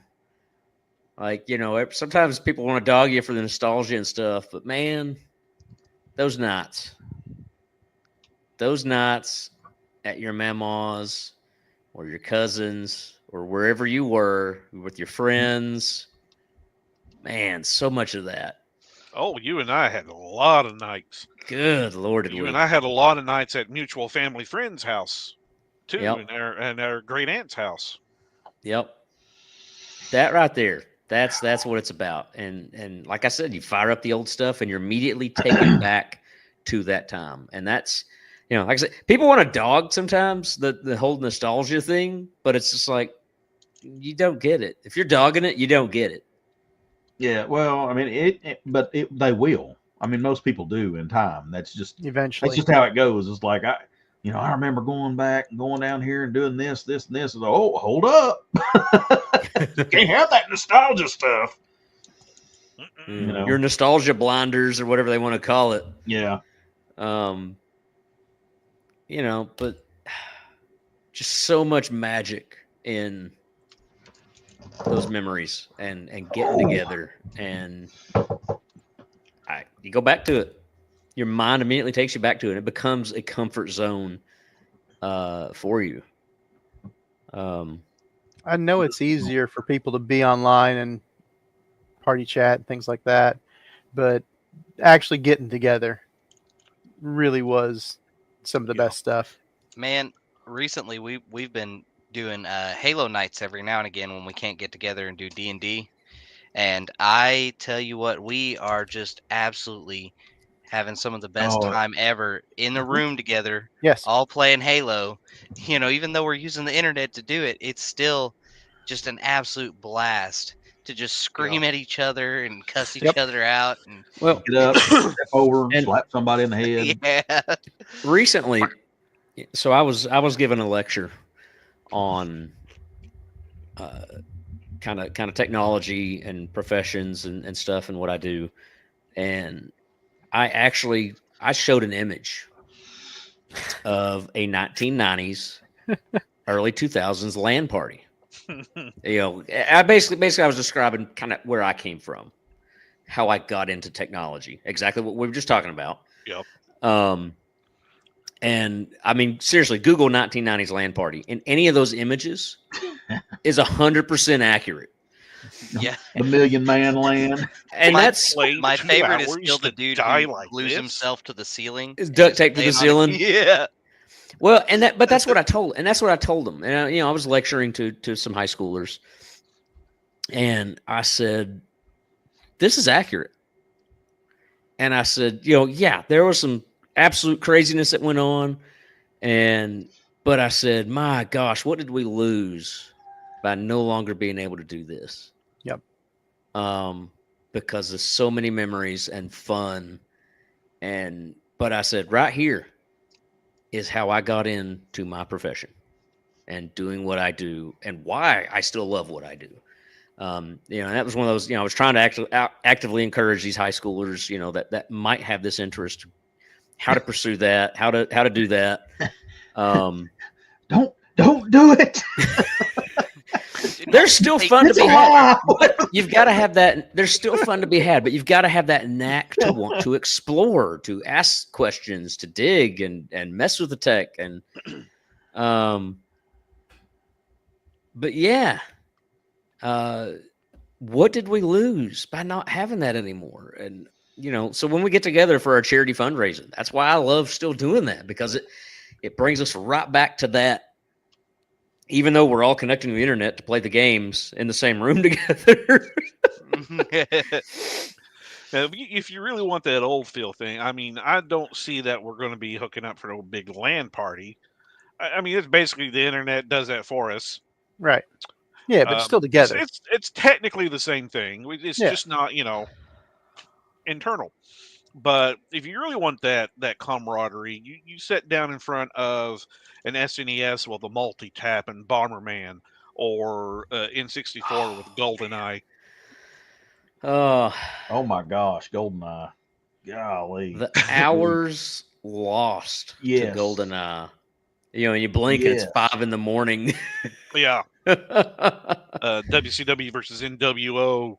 On the N64, still one of the greatest wrestling games, and but we retained a lot of that when it got to the SmackDown series because of the multi-tap on the PS2. Like, it was like a final little holdover, but we could still pull that off with SmackDown. Yeah, I'm the Undertaker. I'm the Undertaker. Oh, you're who's the Undertaker? I'm the Undertaker. I'm the Undertaker. As we continue beating the snot out of the Undertaker. I wasn't even playing. I was just sitting back watching, and just absolutely fell out the floor laughing. In that same session, I also remember I farted. I don't like it. I farted. It stinks. I don't like it. I don't like it. See, it's that stuff you can call back on and still laugh about it. Just even laugh years about after it, the fact. and you're immediately back there. And man, so bringing us back to Nintendo Power, we'll try and get us here a little bit more into the wrap up, because we are at almost 2 hours, and this has been a lot of fun. Top 20. Yeah, let's at do this that. point. That's where I was going. At this point, yeah. Zelda: Link to the Past. And this is Super NES. This is Super Nintendo. Yeah. So the top 20 is now split firmly between three consoles, 2 pages. We still had an NES top 20, Mario 3, Legend of Zelda. Now, at this point, I would say the NES had started to die down enough that it was kind of like, these are your staples you're going to continue to play. Yeah. Here's what's surprising to me. Number 5, Final Fantasy. People still wearing out the original NES Final Fantasy. Still in the top 5. And this is 2 full years after the fact on that last issue where it was number 4. It's number 5 in this one, 2 years after the fact. Yeah. Super Nintendo top 5, Zelda, which is no surprise.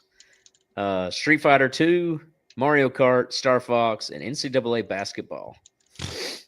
Final Fantasy 2 at number 6. Of course, Final Fantasy 3 had not come into the equation yet. Nope. And then Game Boy, Super Mario Land 2, Metroid 2, Super Mario Land, not a surprise at all on all 3 of those. Number 12 was Turtles in Time on the Super NES. Yeah.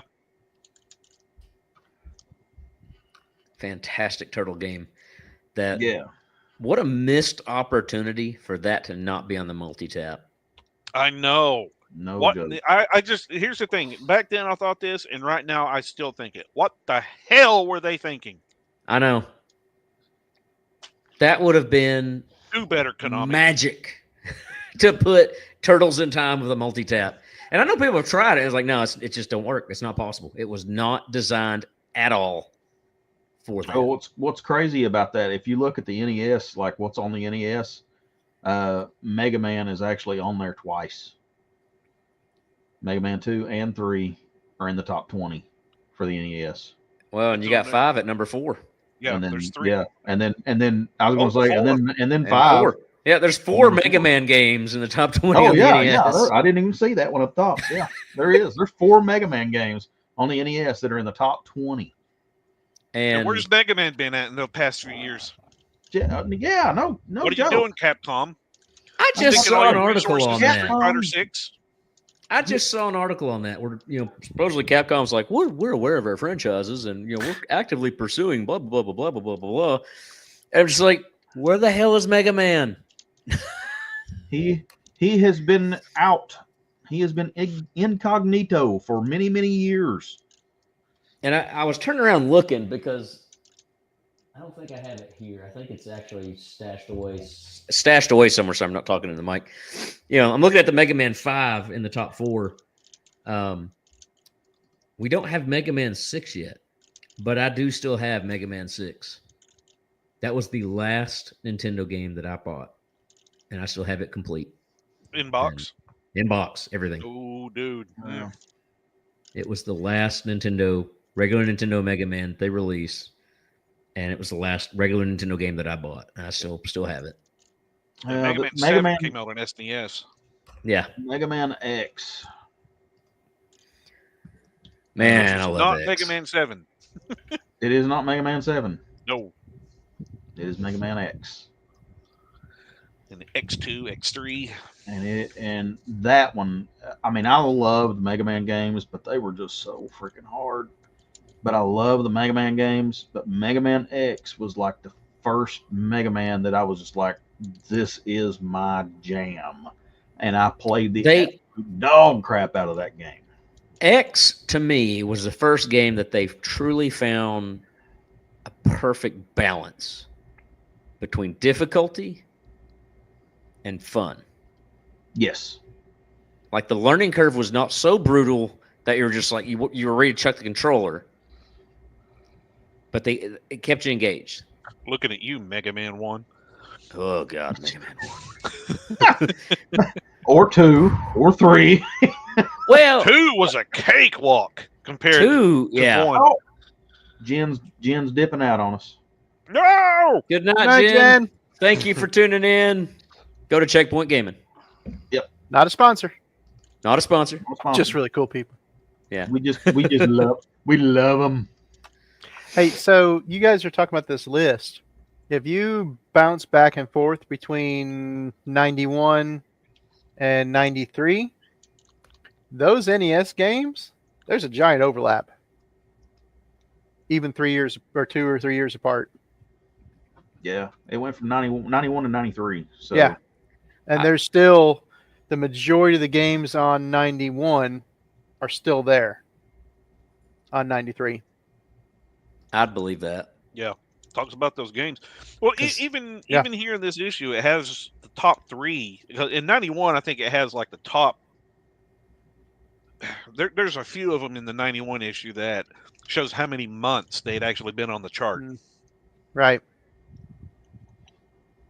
The Legend of Zelda at number 2 has been on there for 57 months. You know, I mean, Yeah. I guess one, you could argue this is Nintendo's magazine. They're going to put Nintendo stuff at the top. But 2, ask anybody their favorite NES games. Looking at that list, can you think of a whole lot outside of that? I don't think so. That you would rate up that high? I mean, look, I love the NES, and it had a lot of different games, but there was a whole lot of shit on that list, too. yeah, I mean, I'm sorry. How many people lost out on money because they bought a game based on a cover and the game was shit? I've been there.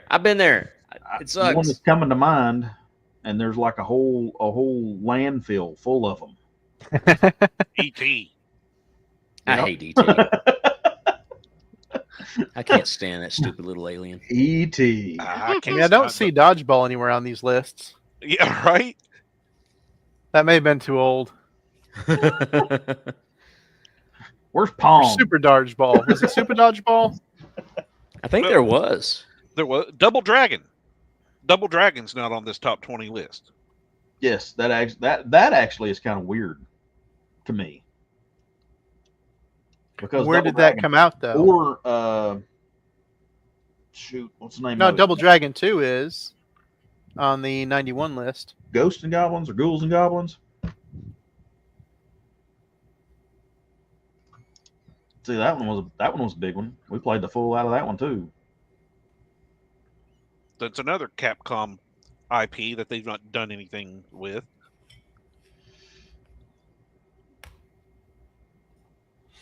Zesty, you're being awful quiet. You need to tell us something. I don't know nothing. It's all Fair good. enough. We still appreciate your presence, sir. I am fair enough. just happy to be here. You fair have enough. contributed. You have contributed. No, I mean genuinely, I like hearing about this stuff. It is really cool to kind of look back, but at the same time, I don't have the same connection to it that you guys do. We Yeah, paved but the way for we will you. do episodes that you will have connections to, like Pokemon. Yes. Like Pokemon. Pokemon! Yes. Pokemon. What do you I- like to play? Actually, was Pokemon in any of those? The top 10 lists you were looking at? We are still a few years shy. I was Nah, gonna say, I don't think it's out I was about yet. to say because the first one did 90? come out in what 99. Yeah, Three. we're about 5 to 6 years away from Pokemon Yeah. yet. Yeah, Pokemon was actually towards the tail end of the Game Boy's life cycle. Mixed with Game Boy Color, Ooh. kind of that. I'm Era. really sad that they haven't gone back and re-released like some of the old Pokemon games on the newer consoles, or just done a remaster. Like they do a remaster of these games like once every 5 years. Like it took them, they did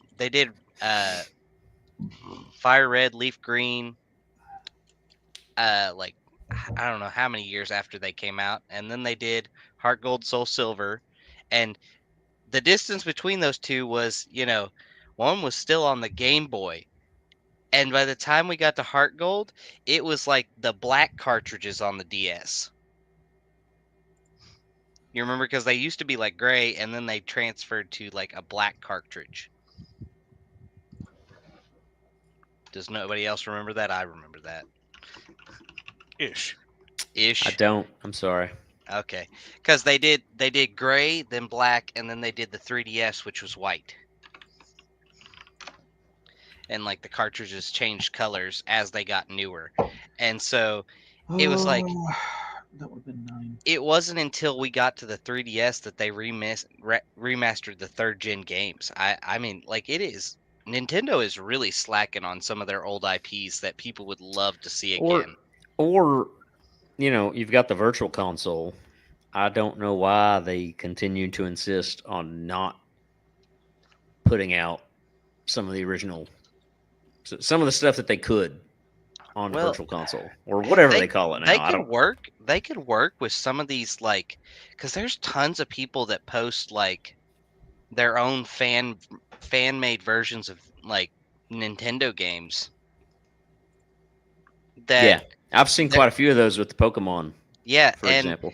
And as soon as they see them be any kind of successful, they'll shut them down. And it's like they're not even making money off of them. They're just doing it for the love of it, and they'll shut them down as soon as they find out about them or they gain too much popularity. Yeah. Pack Watch. Let's see here. Mortal Kombat 93. Fall. Future games. Yeah. The bloodless Mortal Kombat. Oh gosh, I think mine are Genesis. I had the Sega Genesis versions. You had the blood. Yeah, I actually got those signed by the guy that did Johnny Cage. Nice. My sister's husband is buddies with the guy, and they took over the retro convention. I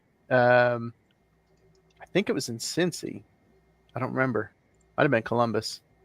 But they took over the retro convention, had a Mortal Kombat tournament, and he came in for it and was hanging out at the bar, signing autographs and stuff.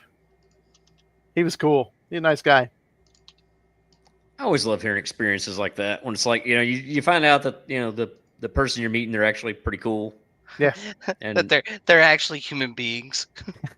Well, I mean, but that's the thing though. You go to enough cons, you realize that some of these, it's like the least you could do is be a little bit grateful and talk to me, and I mean, or a halfway decent human being. Act nice, mildly. I mean, yeah. And that's the thing. I've seen some absolute divas at cons over the years. Not to name any names, but Elvira. We couldn't even go see her. Like, you couldn't physically see her without paying to go, like, get an autograph. Like, physically could not see her. Like, they had her behind curtains. When she walked in, she was surrounded by people. Like, just, you could not physically see her. Well, I mean, those boobs are legendary. I guess. I mean, let's see. Next issue, number 50. Bubsy, WWF Royal Rumble, Legend of Zelda: Link's Awakening, Adam's Pokemon's Family. first mentioning was in issue 111, and it was in the back cover saying, "Coming soon to Game Boy." Which is funny because the first Pokemon game was Red and Blue, and that was released. And that was released February 1996. Probably in Japan. Yeah, in Japan. So, us Americans, though, we were just dumb hicks, and we didn't get anything until afterwards. Boy, I'm so glad that we increased the speed of our translation time. Yeah, that was the thing too. I mean, how often, we were waiting on translation. Yeah, well, and when we got them, they were horrible. All your bases belong to us. All your bases belong to us. Make your time. Castlevania 2 had the. It's no wonder you couldn't figure out Simon's Quest. Yeah. None of it made any damn sense. It was in Japanese. So September of 1998 was when it came out in the U.S. And that was the red and the blue version. And it is not in the 1998 September issue. Yeah, because I was kind of looking, I was looking around to see, and it does not say anything about it. That's something else that I've never really thought about. It's like the originals were only red and blue, but then they also did, green, leaf green, and yellow. Yeah, it did mention yellow later, because later it came out, when it came out in Japan, it came out red and blue, and then yellow came out. It said it like later that year, I think. Look real quick. Oh no, it came out in 1998. Pokemon Yellow, which was the third installment in the first generation, was released later on in September of 1998. So that's why it didn't come out in the U.S. It came out in 1998, but I don't think the yellow came out until later than that. Yeah, it was later. That's the thing, because I was in high school. I remember playing, and honestly, most of my playtime on the original Pokemon was through the Super Game Boy on SNES, because it just was not worth the batteries and the dim light and all that on the original Game Boy. It looks like Pokemon debuted at number 5 on the power charts. In what issue am I looking at? Issue number 113, October 98. That's crazy. Well, I mean, it was released in Japan first, though, right? Yeah, When but did it get to us? in 1998. Well, that's with the magazine being based here, that would make sense. Mm-hmm. Yeah.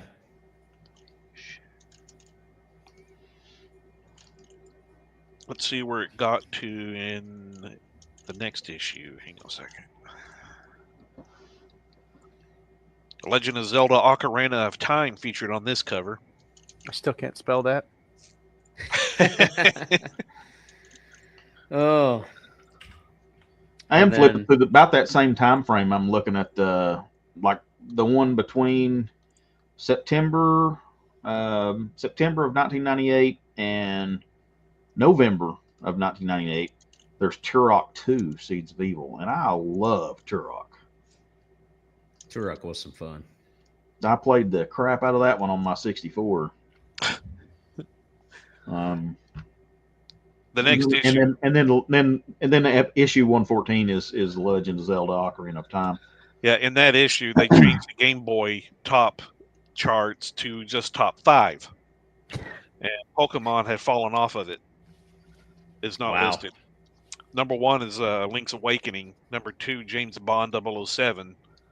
Number 3, Donkey Kong Land 3. Then Super Mario Land 2. And then Final Fantasy Legend 3 is your top 5.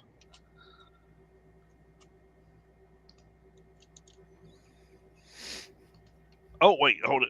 Oh, no, that's a top. That's a most wanted. Ooh, okay, hold on. That changes something. Pokemon's number 6 on the most wanted list of games. I could see that. I'm looking at the, wrapping up this issue. The ad on the back. The Super Nintendo and the block of ice. It's way cool. Way cool. Super colors beat the competition. Way more. Power graphics drive excitement. Way beyond. Mega titles grab the gamers. Way preferred. Super NES. The only way to be. Way cool. Way cool. I miss 90s advertising. God, I just missed the 90s. I'm sorry. Well, I mean, you're not wrong. I got on the page right before that, they got a Mario Paint Player's Guide. Yep. So, all right, we are at the 2-hour mark. Let's. Yeah. We should Go probably ahead wrap and this up. Stick a fork in it and call Stick- it done. Stick a fork in it. Thank you all for those that have been watching, tuning in.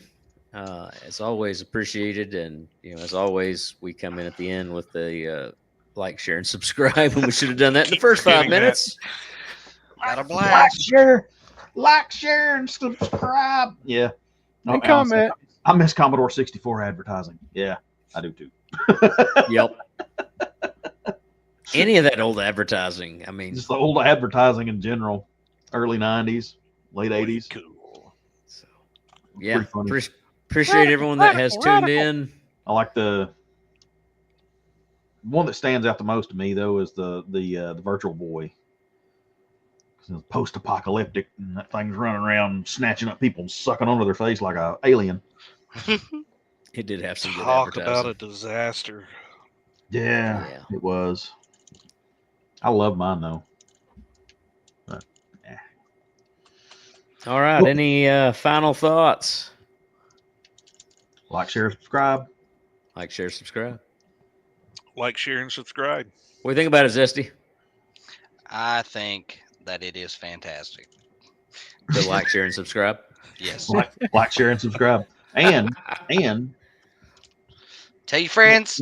Jen had to hop out, but check out Checkpoint Gaming. Good folks. Especially if you're local. If you're local. If you want to learn to play Magic and And or D&D. Pokemon, for that matter. And D&D. And D&D, yeah. Speaking of, I started playing Star Wars last week. Ruh-roh. Uh-oh. Yeah. The Star Wars card game. Oh, okay. I was confused for a second. What Star Wars? Yeah, the card game. It turns out apparently there's some really awesome promos that are very expensive. So all you gotta do is play a little bit, get some promos. So Joey's just like, Uh-oh. all right, you win. So there you go. Shut up and take my money. It's interesting. take my money. It's different from Magic, but it's interesting. And some of the stuff it's the new sets that I bought into and played some of. So a lot of the new stuff, a lot of the new rebellion or the Resistance and the New Order and all You mean that the stuff that's not garbage. canon? You mean, Yes, exactly. You mean 7, 8, 9 bullshit? Yes, It's not real. it's a lot of it because obviously that's what they're still Character trying to push. assassination. So a lot of that, but it's a different card game. It's interesting. Yeah, they can have it.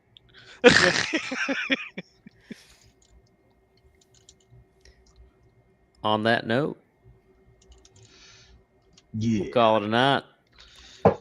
Glass is empty. It is End of empty. the night. Night's over. Night's over. Mine's not. You got the big lug. I'm going to say you got the bladder bomb going on right there. The Chief bladder won't be able to buster for continue 3,000. the stream if he's down in one of those. Yeah, that'll. Now you'll be able to end the stream. You just see me passed out in my chair. Go ahead. We've been streaming for like 8 share, hours. Share, subscribe. All right. I'm Thank gonna you piss all. my pants now. We'll call that an episode. Yeah, buddy. Good night, boys. Night. Have a good one.